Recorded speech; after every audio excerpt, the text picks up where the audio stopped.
This video shows you how to use the Kalman filter and maximum likelihood to estimate a univariate stochastic volatility model.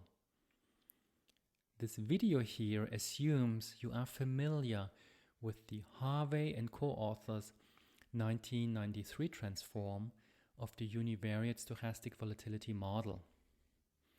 Of course, we have videos on these ingredients. Now, so let's start.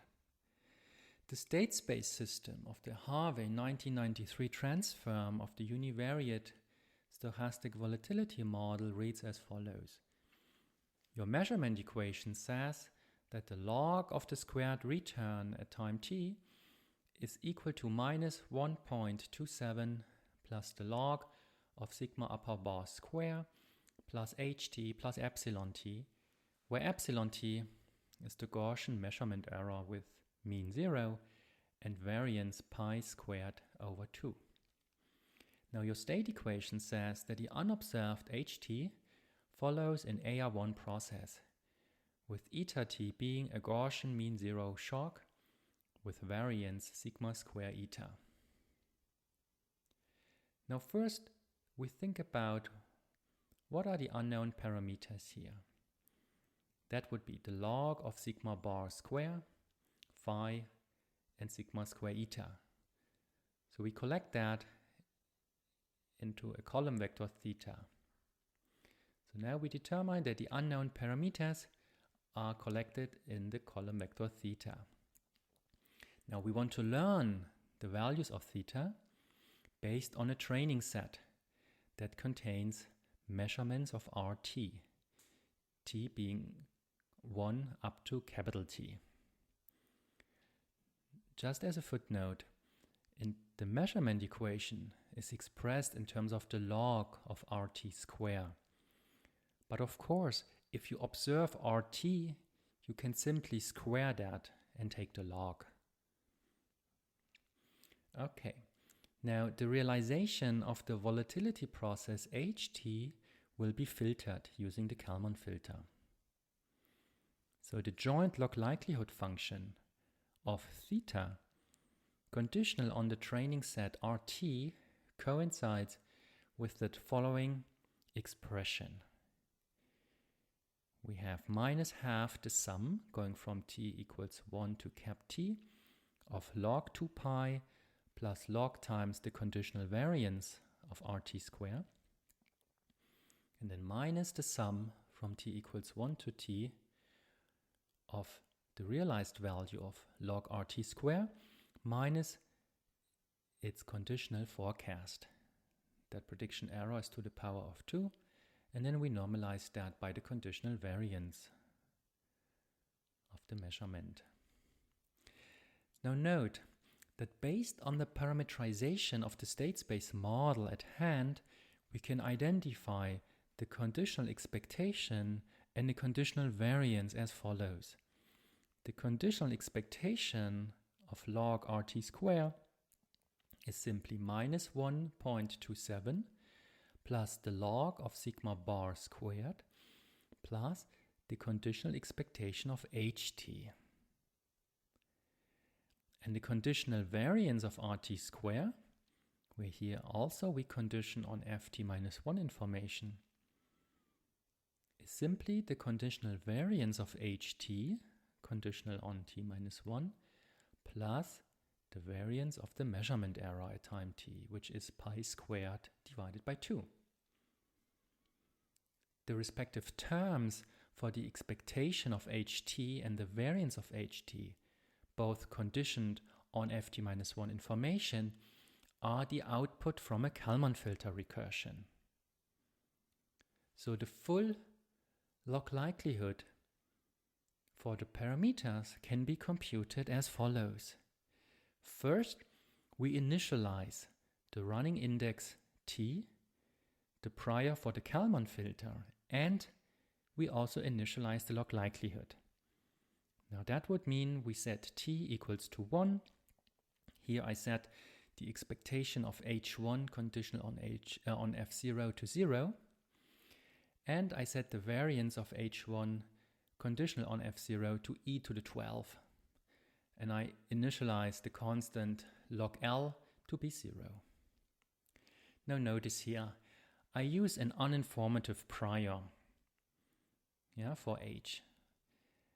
So the mean just coincides with its unconditional expectation. And for the variance, I use this very large number, e to the 12. Now, arguably, the most precise initialization for the variance would be to use the unconditional variance of the AR1 dynamic for HT.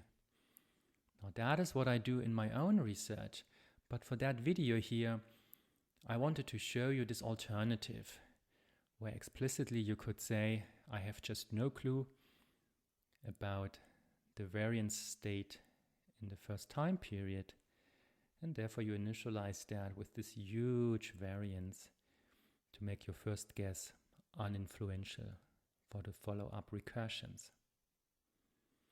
Now second, we run, for example, a while loop through our training set. So we could state that while our running index t is element of 1, 2, up to capital T, do the following. Compute the variance of log RT square conditional on ft minus 1 with that expression. Next, determine the optimal learning rate at time t based on that ratio here. Next, compute the prediction error, nu t, based on log RT squared minus the ex ante expectation of log RT squared. And from the measurement equation, we know that the expectation of log RT squared conditional on ft minus 1 is minus 1.27 plus the log of sigma upper bar squared plus the conditional expectation of ht, where we condition on ft minus 1 information. Next, you compute the log likelihood value for the measurement in t, based on that Gaussian expression, minus log 2 pi over 2 minus half log conditional variance of the measurement minus half prediction error to the power of 2 divided by the conditional variance of the measurement. Now next, you increase the joint log likelihood value log L by the current value for the likelihood, ln LT. Now next, you determine the posterior estimates of the unobserved state. So we take the expectation of HT conditional on FT, being the expectation of HT conditional on FT minus 1, that's the prior mean, the mean of the prior, plus optimal learning rate times measurement error in time t. The conditional variance of HT conditional on FT is the variance of HT conditional on FT minus 1 times 1 minus the optimal learning rate at time t. Now we compute our prior forecast for the next period. So we compute the expectation of HT plus 1 conditional on FT, and that will simply be phi times the expectation of HT conditional on FT. And the conditional variance of HT plus 1 conditional on FT will simply be phi square times the variance of HT conditional on FT plus sigma square eta. And last, we increase the running index by 1 unit. So that while loop computes the joint log likelihood function of your training set. Now you simply have to frame that loop into a function that takes as inputs the parameters of the model. And then you hand that over to a numerical optimizer, and up you go. Now I've highlighted in previous videos that I recommend you build in some checks, especially if you divide something by a quantity, you want to make sure that that quantity cannot get zero.